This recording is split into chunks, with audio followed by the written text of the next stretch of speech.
mesmo tempo traria para os irmãos o que é mais básico de uma vida cristã. Amém?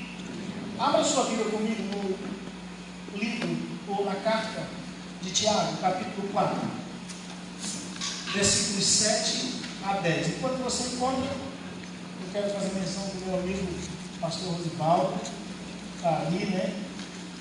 O pastor Léo disse que foi ter com ele disse: eu só quero beber, só veio só para beber. É um interesseiro, né? Só para beber, misericórdia.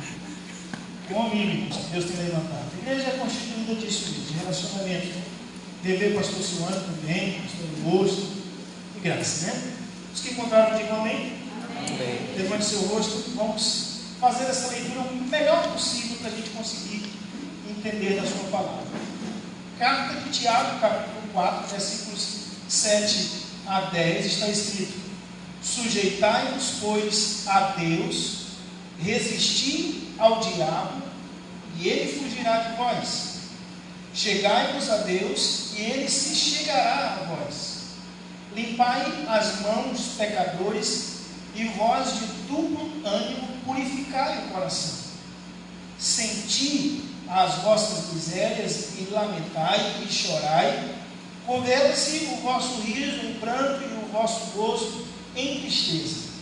Humilhai-vos perante o Senhor, e Ele vos exaltará. Amém? Já fizemos uma oração. Queria que você agora tentasse, porque vamos conduzir a mente dos irmãos a partir de agora. Bom, eu começo dizendo que eu gosto muito do texto de Tiago. Para mim é um dos mais ricos da Bíblia, especialmente porque tudo que Tiago diz, ele não tem em mente a igreja na sua estrutura, na sua organização, muito menos a questão do que seria essa igreja corporativa. Tiago não tem em mente isso, apesar de ser o primeiro pastor de Jerusalém. Mas ele não tem isso em mente. Tiago fala do ministério do presbítero, mas ele não revela o diaconato da igreja. Ele não fala dessas estruturas que a igreja é constituída. Muito pelo contrário. O propósito de Tiago é sempre levar os irmãos a viver mesmo os ensinamentos de Jesus. Há um relato do século de número 2, no meado do século 2, de Justino Marte. Esse homem viveu as suas maiores experiências até o ano 150 do século 2, melhor dizendo.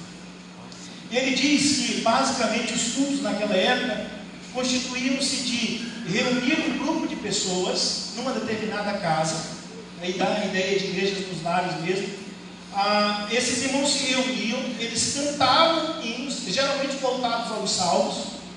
Depois eles recordavam uma passagem bíblica de um dos apóstolos, ou talvez algum dos ensinamentos de Jesus. E o sermão que eles pregavam para eles era: vamos viver isso intensamente.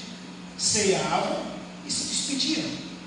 E a partir disso, aquele sermão podia-se dizer que era um sermão poderoso, porque quando eles saíam dali, eles não saíam com outra ideia, eles saíam com isso mesmo, com a intenção de viver aquilo na maior intensidade possível.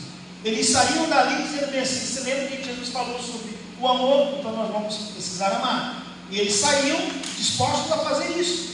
É tanto que, não sei se você sabe, mas os primeiros séculos, até chegar no ano de número 312 mais ou menos, alguns em uma data um pouco indefinida, mas os anos foram de intensa perseguição. Então, ou os cristãos eram mesmo cristãos, ou eles não podiam resistir à fúria dos inimigos. 10 imperadores se levantaram e 10 imperadores perseguiram a igreja. Essa perseguição só acontece quando Constantino ascende ao trono. Então, ou eles eram mesmo crentes espirituais, servos de Deus, autênticos, originais, ou não tinha como existir. Eu penso que esse é sempre um desafio para a gente, porque aí eu começo essa palavra de hoje dizendo que a gente corre o risco de ser um infinito conjunto de confissões. Eu penso que isso é um tanto perigoso, porque não basta a gente ser apenas um monte de confissão, saber de cor e salteado do que se crê, ou um pouco de ortodoxia no nosso ensino, na nossa pregação, mas o que vale, de fato, não seria apenas esse conjunto de confissões. A segunda coisa que eu tomo nota dessa palavra de hoje é que sempre há mais disposição em ensinar teoricamente as convicções da vida cristã. Sempre tem alguém muito mais disposto a falar de oração profundamente, sem de fato orar de verdade. Tem sempre alguém com grandes teorias sobre jejuns, sobre consagração, sobre vida entregue a Deus, sobre salvação, sobre perdão de pecados, que na maioria das vezes não experimentou profundamente o que seriam essas confissões. E isso também é perigoso. Um cristianismo que não nos leva a praticar no dia a dia não pode ser chamado de cristianismo. Qual era o teste dos primeiros cristãos para se revelarem como cristãos de fato? Eles enfrentavam a arena, eles enfrentavam os leões, as feras, as espadas, as guerras. Eles eram torturados. O capítulo 11 do autor aos Hebreus diz que eles eram cerrados ao meio, eram homens indignos, perseguidos mesmo. Esse era o teste. Não tinha como fugir desse teste, porque o próprio sistema mundano na época conspirava, levava esses cristãos a passarem por isso. Não muito diferente, talvez um pouco mais aliviado nos dias de hoje, mas o mundo também está conspirando contra nós. Cada vez que eu vejo falar de um pouco de morte no Oriente, de decapitação, como aconteceu em 2014, como aconteceu no finalzinho do ano passado, no início desse ano, aliás, no começo do ano passado, final desse ano passado, aliás, cada vez que eu vejo essas experiências, esses relatos, eu me lembro exatamente disso aqui, do que seria viver a experiência cristã no seu ápice mais profundo. Não se assuste, alguns cristãos estão tentando fugir desesperadamente da morte. Eles não querem ser perseguidos, porque eles acreditam que por meio das perseguições eles chegarão à morte. Mas se a gente der uma olhada de leve na vida de Jesus, onde ele foi parar quando ele se tornou o mais famoso pregador do século I? Ele foi parar na cruz. E onde ele deu o maior testemunho de que ele era enviado do Pai? Na cruz. Portanto, todas as vezes que a gente tenta fugir dessas experiências traumáticas, na realidade a gente está negando mesmo a experiência de sermos cristãos de verdade. Por isso, a minha reflexão para essa noite envolve pelo menos 3 áreas. Primeiro delas, quanto de minhas convicções, ou de nossas convicções, a gente consegue expressar na vida? Quanto daquilo que eu bato no peito e digo, nisso eu creio, eu creio, eu creio. Quanto disso a gente consegue expressar na vida? Há um pensamento, um sermão antigo do pastor Gesiel Gomes, um pregador que eu gosto muito. Ele disse que a vida toda ele ouviu alguém dizer, Senhor, faz uma coisa nova, faz uma coisa nova, faz uma coisa nova. E quando as coisas novas começaram a acontecer na igreja, um grupo se reuniu e olhou para essas coisas novas e disse assim, será que é de Deus? Você já viu alguém fazer isso? Eu já. Essa segunda reflexão que eu penso em levar os irmãos nesta noite é como fechar a boca e refletir com o dia a dia do nosso cristianismo. Porque é tão bonito você falar. Tem gente que sabe o plano da salvação de graça, mas sem experiência da salvação. Tem gente que sabe falar de perdão de pecados sem ter os seus pecados perdoados. Há alguém que leva a igreja a uma experiência de confissão sem confessar os seus pecados. Então, como fechar a boca e refletir com o dia a dia do nosso cristianismo? Terceira reflexão que eu penso que essa noite é muito propícia é, se não é de forma bíblica, qual outra forma seria a nossa expressão de espiritualidade? Numa época que a gente está vivendo aí, todo mundo está dizendo o que é ser espiritual, estão inventando espiritualidade, qual seria a forma de fato de expressar essa espiritualidade? É nisso que caminha nesta noite a minha palavra. O Alistair McGrath, ele define espiritualidade como a referência, a busca por uma vida religiosa autêntica e satisfatória, envolvendo união de ideias específicas de determinada religião, com toda a experiência de vida baseada em e dentro do âmbito dessa religião. O que o Alistair está dizendo aqui para a gente? Ele está dizendo que tudo aquilo que define espiritualidade numa religião, e hoje falando aqui de cristianismo, vem dessas ideias específicas, vem desses ensinamentos, mas também desse conjunto de experiências que os cristãos precisam desenvolver. A gente não pode ser só cristãos teóricos. Por isso, meu primeiro ponto nessa palavra de hoje seria como se expressa a espiritualidade. Eu tomei nota de pelo menos 3 coisas. Como expressar a nossa espiritualidade? Primeiro, nossa espiritualidade, ela se expressa por meio de um conjunto de crenças. Nós não fomos chamados para ficarmos aí mais ou menos definindo o nosso cristianismo e nossa expressão de fé e a nossa espiritualidade. Há um jeito certo de crer. Há um jeito, há um modo correto, há um conjunto de crenças que precisam ser levadas a sério. Por exemplo, esse grupo de crenças seria, por exemplo, a religião centrada no Evangelho. Quando a gente se reúne, basicamente o que a gente discute, o que a gente prega é isso. É essa expressão religiosa que nós fazemos no dia a dia, baseada em quê? Baseada no Evangelho de Cristo. Ainda, seria o fato de que nós cremos que Jesus Cristo é o Filho de Deus. Qualquer um que se apresentar para nós dizendo que Jesus não é o Filho de Deus, ou que ele é mais um Filho de Deus, automaticamente nós negamos, nós refutamos, nós consideramos anátema, como disse Paulo.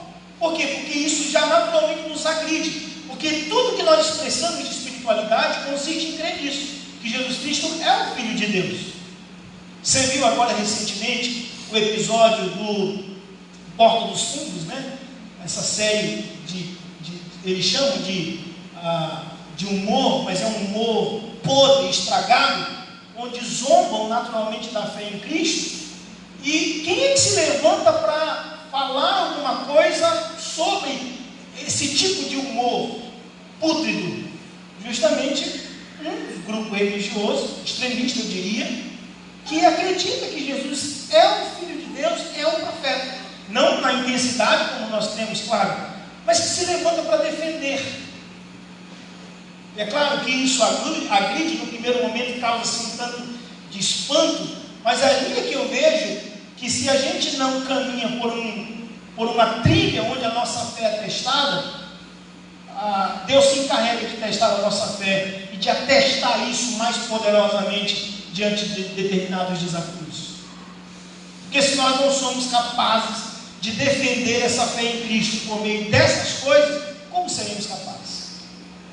Essa crença também, esse grupo de crença ainda, está firmado, por exemplo, no retorno de Cristo. Qualquer um aqui, por mais despercebido que seja, por mais rebelde que seja, por mais tranqueira que seja, eu diria assim, por mais que dê trabalho aqui na igreja, se você falar assim, Jesus vai voltar, ele disse, eu acredito que ele vai voltar. Talvez eu não esteja dando muita atenção a isso, mas que ele vai voltar, ele vai voltar.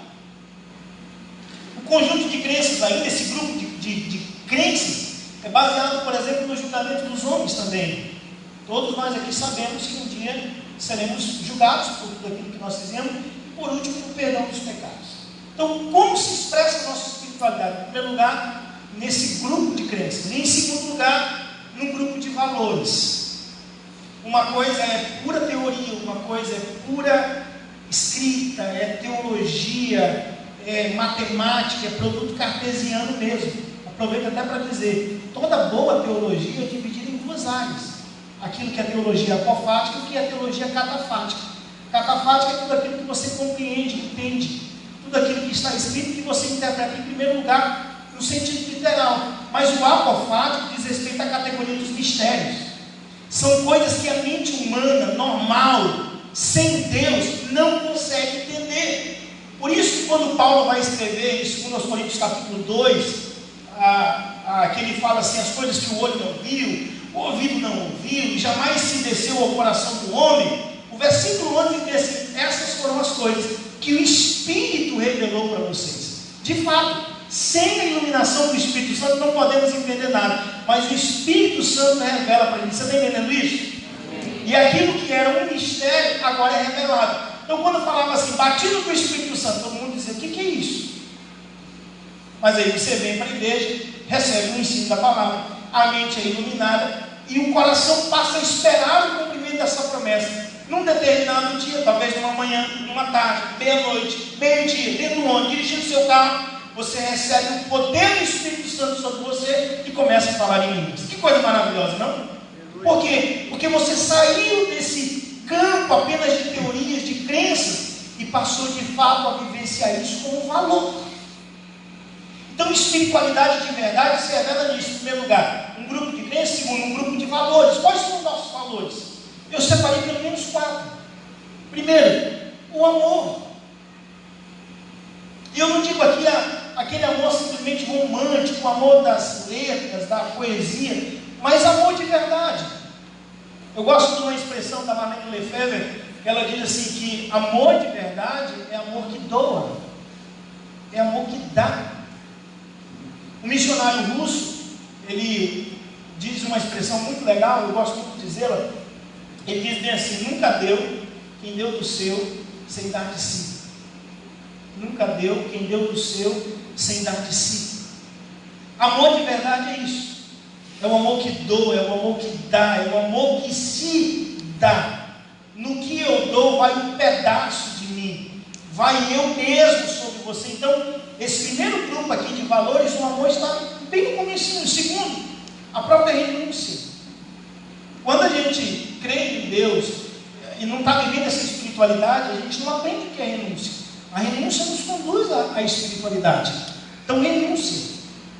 Renúncia de prazer, renúncia de conveniência, renúncia de você obter alguma coisa em troca. Às vezes você abre mão disso.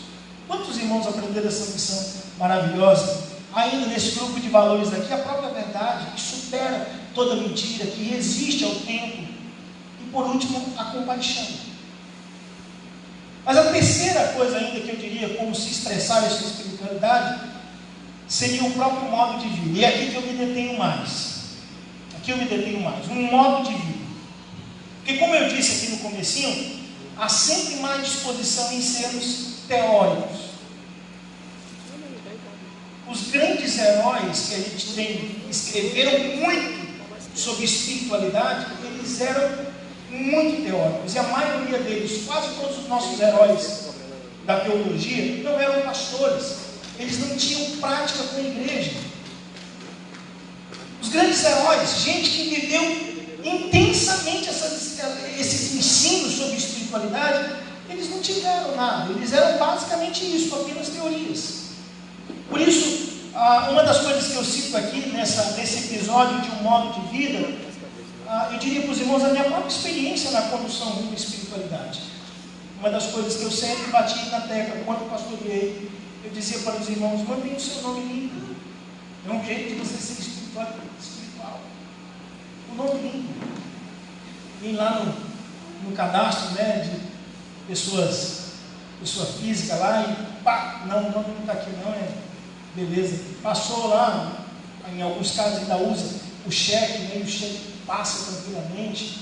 O nome limpo. Isso é legal demais. A dedicação à oração. O modo de vida expressa isso, essa espiritualidade expressa-se nisso. Dedicação à oração. E não uma coisa esporádica, não apenas de quando a gente se reúne, mas diário.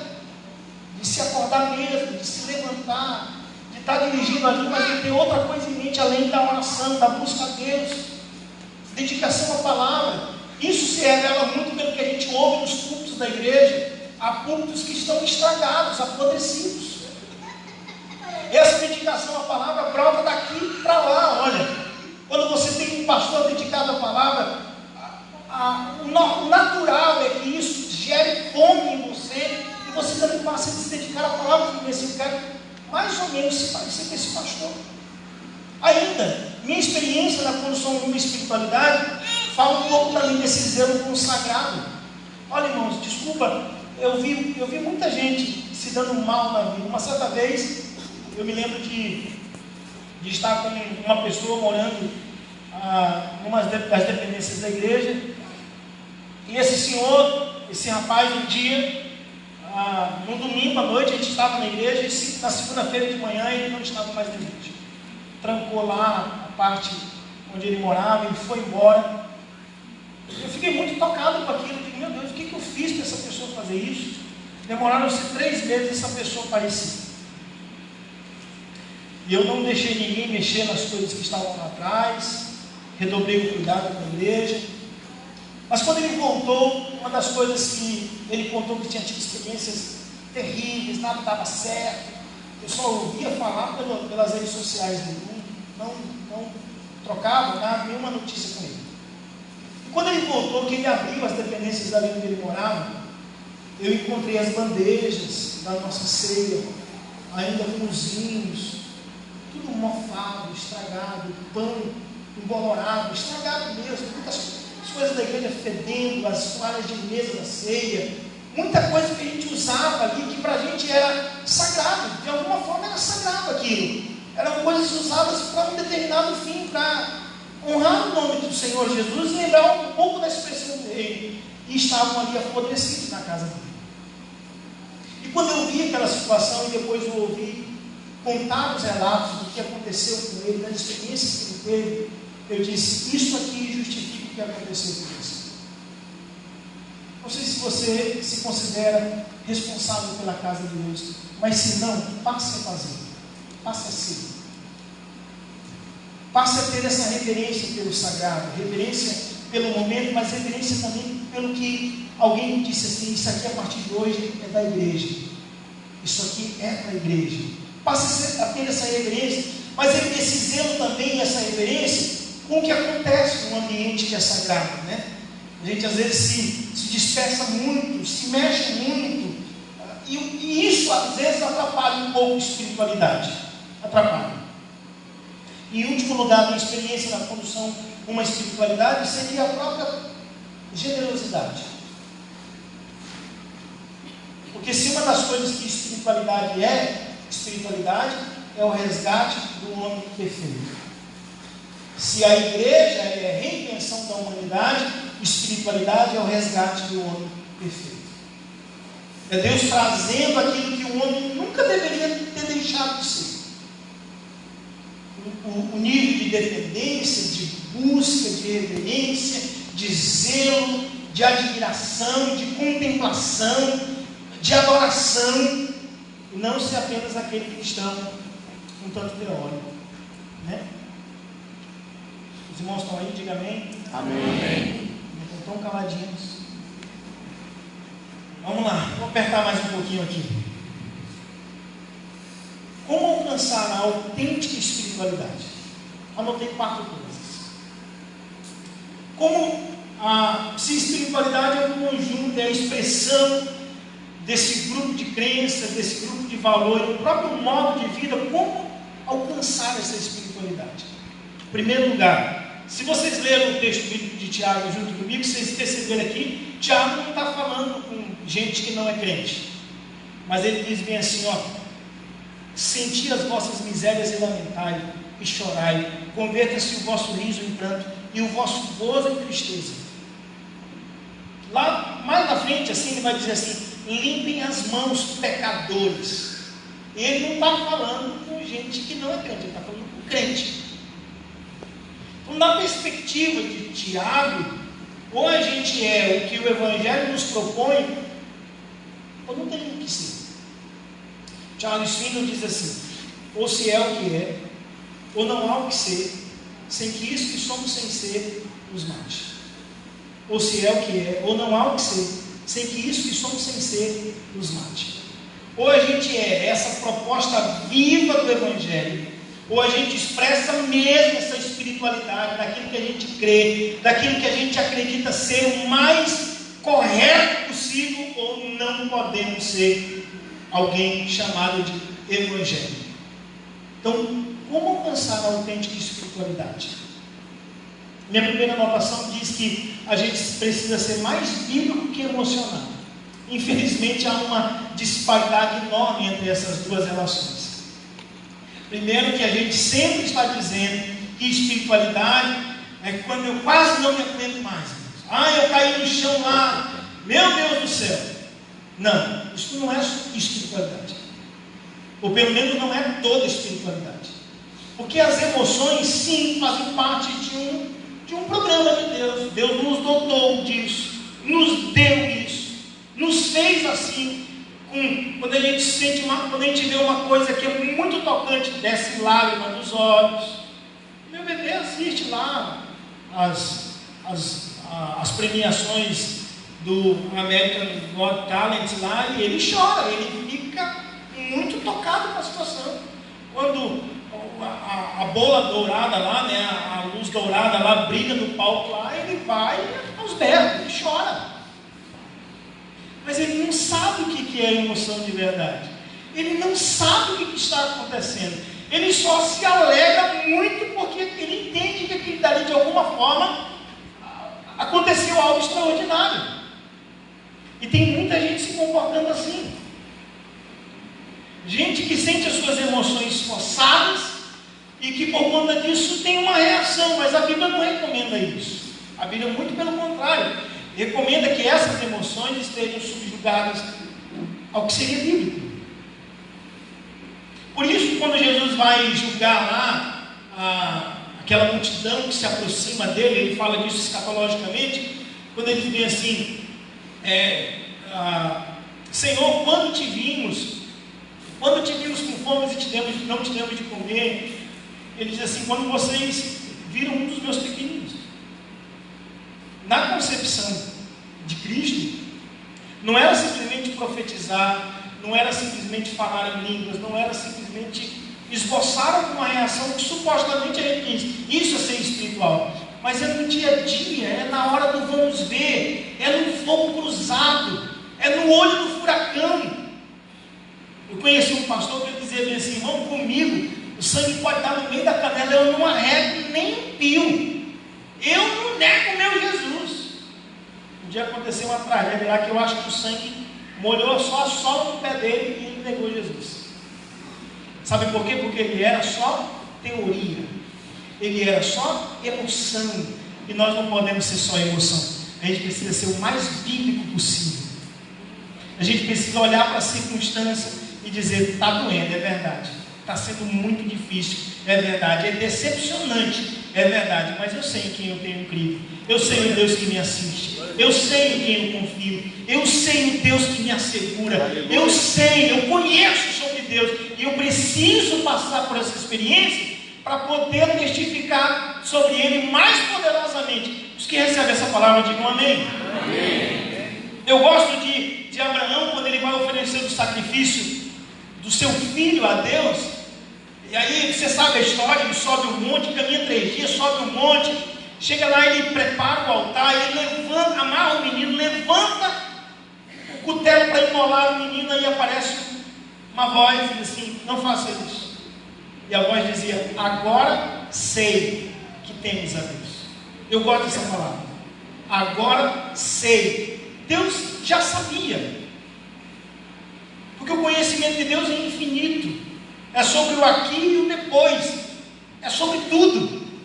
Mas se ele precisava de uma prova do próprio Abraão, de que Abraão era capaz de imolar o seu filho, porque aí depois o Novo Testamento vai dizer que no fundo, Abraão sabia que Deus era poderoso para das cinzas trazer o menino. Aleluia. Quando ninguém falava em ressurreição, irmãos, Abraão já dizia, eu sei que Deus é tão poderoso que Ele pode trazer das cinzas o meu filho. Então isso não era só emoção. E é muito interessante ainda, porque depois da experiência do Moriá, Abraão e Sara não é mais visto juntos.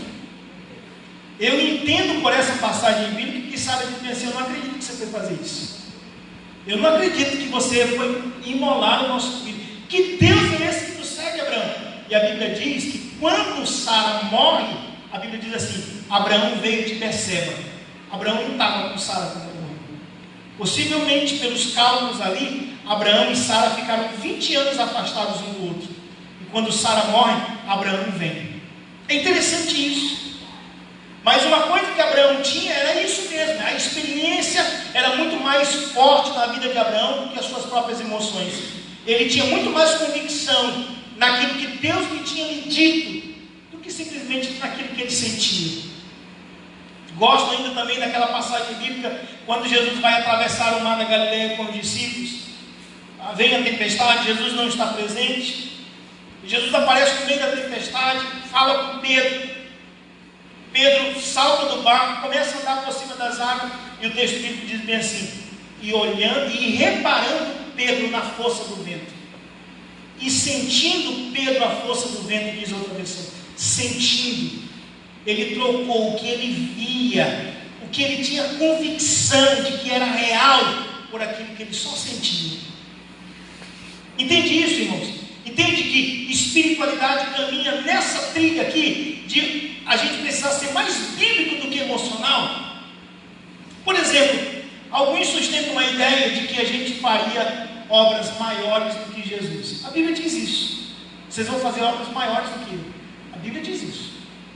Mas a Bíblia em nenhum momento diz que nós faríamos algo que Jesus não fez. Portanto, o que Cristo fez, a obra de Cristo, quando Ele realiza milagre, quando Ele enfrenta a natureza, quando Ele enfrenta os demônios, aquilo para a gente é um modelo. Esse modelo é maravilhoso, porque o que Ele não fez eu não preciso fazer, mas eu posso fazer mais do que Ele.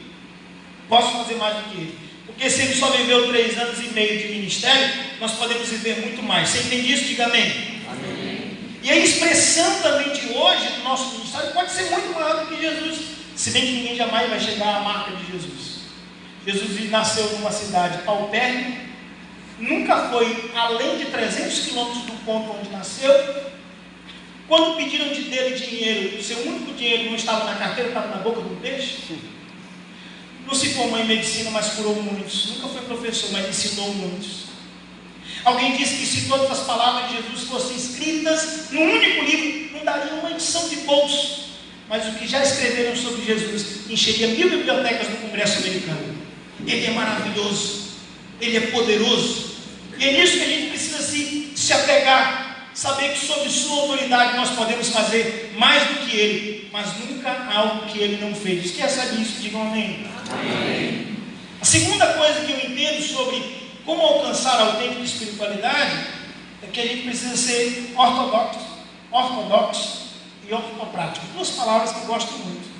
Ortodoxo diz respeito àquilo que é mais qualificado numa doutrina, o que é mais correto numa doutrina. E ortoprático é isso mesmo. O que seria o nosso conjunto de atitudes corretas. E a gente precisa fazer isso caminhar junto, né? Não adianta eu ser um mentiroso lá fora e tentar convencer você a falar toda a verdade. Eu não vou conseguir te convencer. Não porque o discurso não seja verdadeiro, é porque quem pronuncia não tem autoridade. E o que gera autoridade numa palavra, sim, é o texto, é a palavra de Deus, é a mensagem pregada, mas também é a vida de quem prega. Vejo às vezes pessoas com conflito para convencer um irmão, um parente sobre a vida em Cristo, porque esses sim conhecem às vezes muito melhor algumas pessoas. Vejo esposos lutando com suas esposas, esposas lutando com seus esposos, pais lutando com seus filhos, filhos lutando com seus pais, para convencê-los, a levá-los a experimentar o que existe de melhor na vida cristã e não conseguem, porque na maioria das vezes, aquilo que nós somos no interior do nosso lar, não corresponde à realidade daquilo que a gente é na igreja. Você entende isso, irmãos? Você entende que não é só eu poderia aqui falar tanta coisa sobre espiritualidade, mas esse resgate de espiritualidade não acontece sem os bastidores. E os nossos bastidores, na maioria das vezes, eles estão assim mesmo, estão estragados. Nós estamos vivendo num ambiente tóxico. Geralmente o que é pronunciado nos cultos da igreja não reflete o que é dito nos bastidores. As decisões são erradas, são muitas coisas feias que estão acontecendo. Então a gente precisa, para alcançar a autêntica espiritualidade, ser ortodoxo e ortoprático. Terceiro, para alcançar essa autêntica espiritualidade, a gente precisa expressar adoração em lugar de contemplação. O pastor Leonardo contou uma história muito bacana lá na Central essa semana, de um cantor, pregador, sei lá, foi numa igreja e tinha um lustre muito grande no alto da igreja, né? E o homem ficou maravilhado olhando aquele lustre, e de repente olhou para alguém que estava na plateia e ficou olhando para ele porque ele adorava a Deus, e depois foi procurado, e quando procurou, ele revelou que ele não estava adorando, na realidade ele estava admirado também do lustre que estava na igreja. Muitas vezes a nossa vida se resume nisso. Ela não é uma adoração, ela é uma contemplação. E a contemplação é saudável. A gente não pode perder o espanto da vida cristã. A gente não pode se dar ao luxo de dizer bem assim, que coisa maravilhosa, que Deus. Não pode. Tem que ser assim mesmo, tem que continuar admirado, contemplando, espantado com o que Deus faz. Mas a gente precisa se render à adoração muitas vezes. E a adoração aqui não é um ponto favorável a você, é um ponto desfavorável.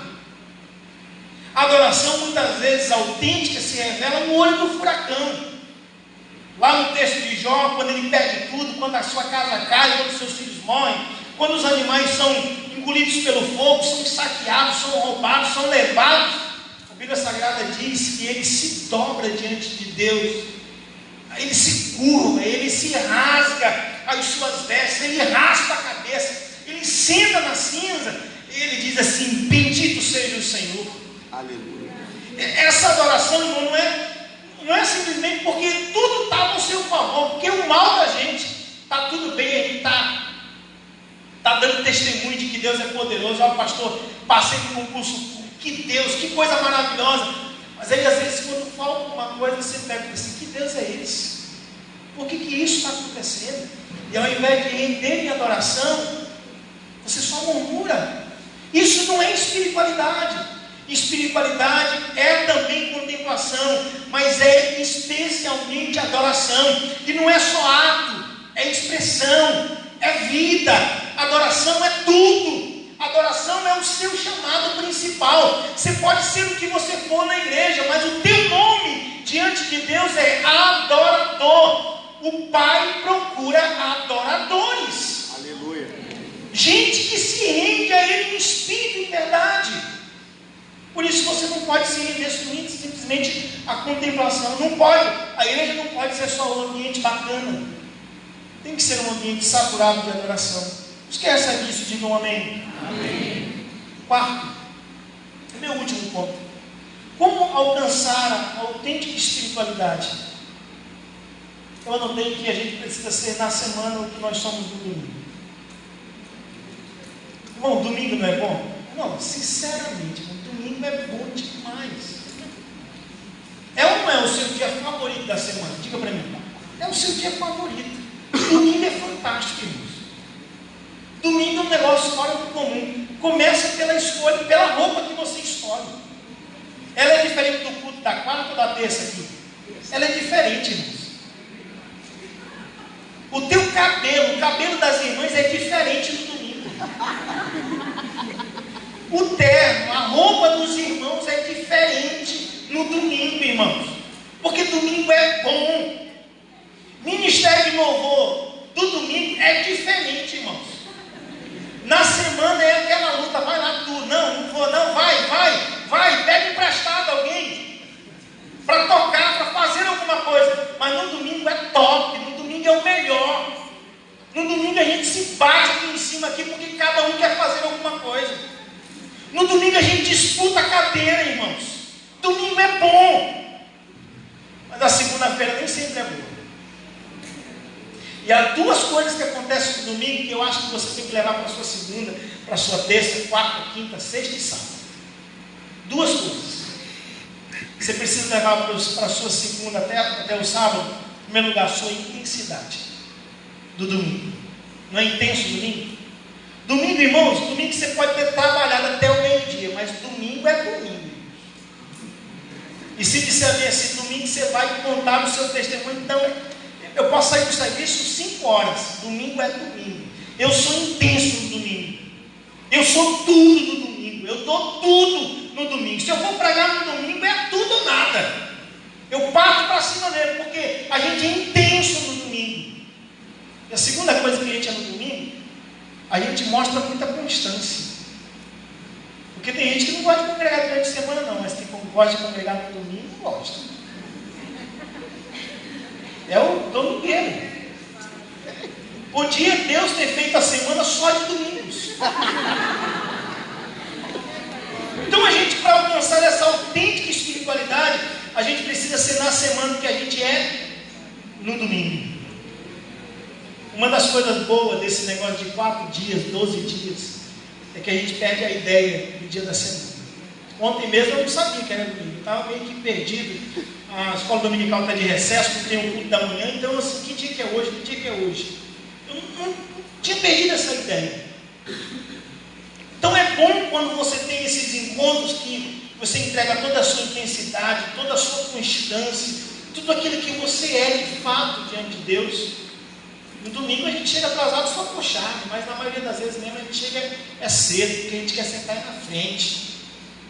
A gente gosta quando a gente vem e diz assim, irmão, chega uma pessoa, você pode sentar mais lá atrás, que chega uma pessoa. A gente gosta disso, a gente gosta de ser visto, a gente gosta de sair na filmagem, na live, na foto.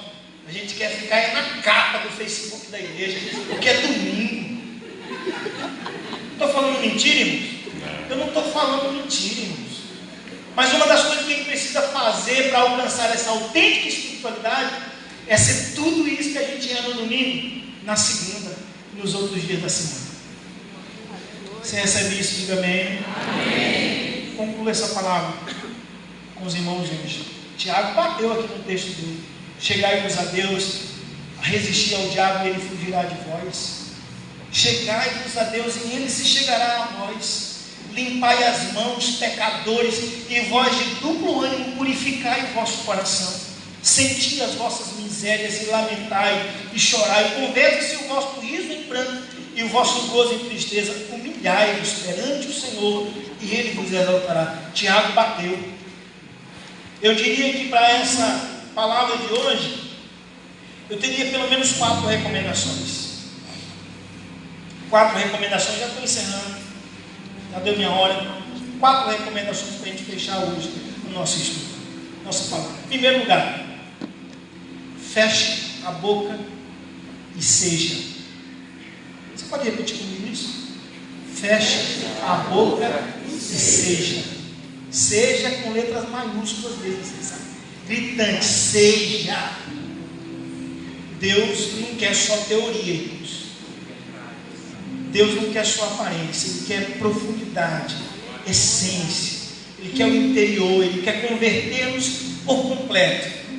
Ele quer que quando a gente abrir a boca para falar, alguém diga bem assim, não tem como duvidar dele, porque Ele é tudo que está dizendo. Você entende isso na sua vida?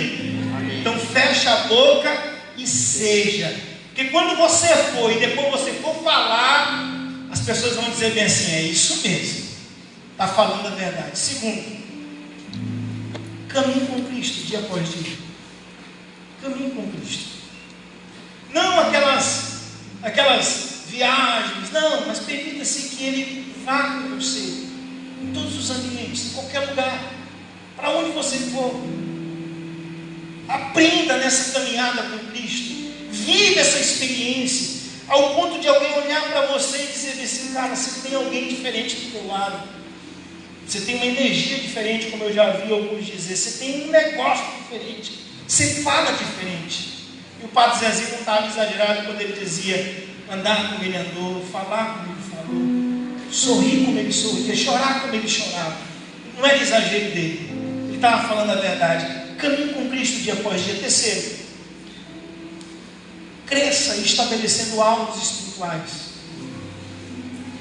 Vamos supor aqui talvez tenha alguns irmãos aqui que não são batizados do Espírito Santo, não tiveram a experiência do revestir-se do poder, não falaram em línguas, não receberam dons espirituais, não sentiram renovação espiritual na sua vida, não receberam a visitação do Espírito Santo. E esse talvez seja um bom alvo para esse ano, uma boa meta. Vou terminar 2020 renovado. Quando eu busquei o batismo do Espírito Santo, irmãos, eu fui o último da minha casa a receber o batismo do Espírito Santo. Meu irmão recebeu o batismo do Espírito Santo quando tinha 10 anos. Um outro irmão recebeu o batismo do Espírito Santo num ensaio na igreja. Minha irmã recebeu o batismo do Espírito Santo num círculo de oração infantil. Mas eu não era batizado. Me tornei um auxiliar na casa do Senhor e eu não era batizado. Todo mundo dizia assim: quando você for batizado, você vai ver que é diferente. Teve uma campanha na igreja. A campanha durava assim: durava 6 dias em uma igreja, num conjunto de igrejas, num conjunto de 8 igrejas. Então eram 6 dias em cada igreja, semana após semana, 8 semanas, 6 vezes 8, 48. 48 cultos. 12 é pouco, 4 ainda menos. Eram 48. E eu fui nos 48 cultos. Toda vez que alguém chamava para receber batismo do Espírito Santo, para orar para Jesus batizar, eu estava lá na frente e eu acabava. Eu dizia: hoje, pelo menos eu saio morto daqui, não preciso mais ser batizado. Eu dava tudo. Aí diziam, falavam tantas coisas. E uma das coisas que Deus sempre cobrou de mim, eu falo isso aqui com muita, não há vaidade, até porque não poderia ser vaidade, mas uma coisa que Deus sempre cobrou de mim foi a santificação. Eu sempre vi Deus usando seus profetas, falando com pessoas, dizendo assim: santifique sua vida, se separe cada vez mais.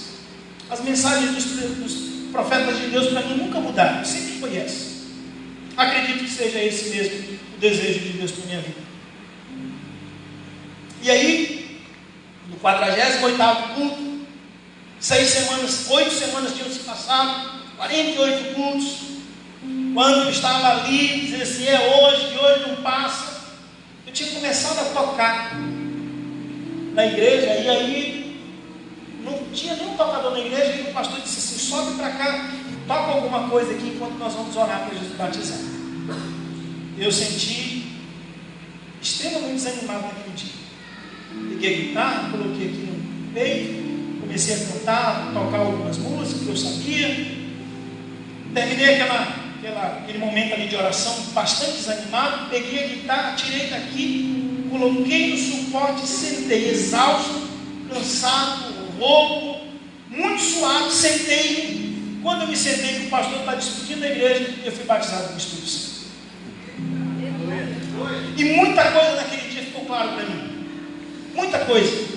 Eu precisava estabelecer como algo espiritual, crescer em Cristo. Eu precisava aprender a buscar essas bênçãos espirituais. Se você não se dedica à espiritualidade, você nunca vai alcançar a espiritualidade. Espiritualidade carece de dedicação.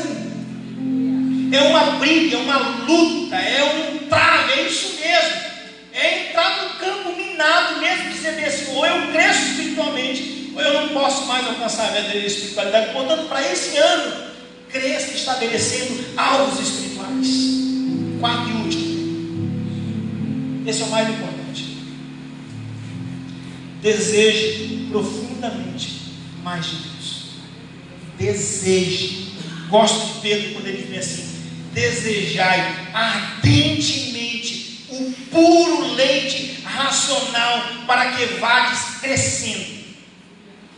Desejem ardentemente. Me lembro que a primeira vez que eu preguei nesse texto bíblico, minha esposa estava amamentando o Nicolas em casa, e eu vi a fome do Nicolas, a cegueira do Nicolas, a tara do Nicolas, quando ele ia mamar. Era desesperado, era sempre o mesmo leite, mas para ele era o que existia de mais importante. Deseje ardentemente, ardentemente. Isso precisa queimar o seu coração. Você precisa correr para se aprofundar mais em Deus. Você precisa desejar crescer profundamente em Deus. Você precisa dizer bem assim: eu começo janeiro de um jeito e eu vou terminar esse ano em dezembro de outro jeito, mas eu preciso mais e mais da presença de Deus. E não é uma coisa superficial, não é profundo mesmo. É discernir voz de Deus, é conhecê-lo pessoalmente, é ver a lágrima descendo do olho aqui, mas você dizer assim: eu sei que é Deus que está me fazendo passar por isso. É receber um não do amigo, para você dizer bem assim: é Deus que está fazendo isso comigo. Então, deseje profundamente mais de Deus. Amém, igreja? Amém. Eu queria te convidar a ficar de pé.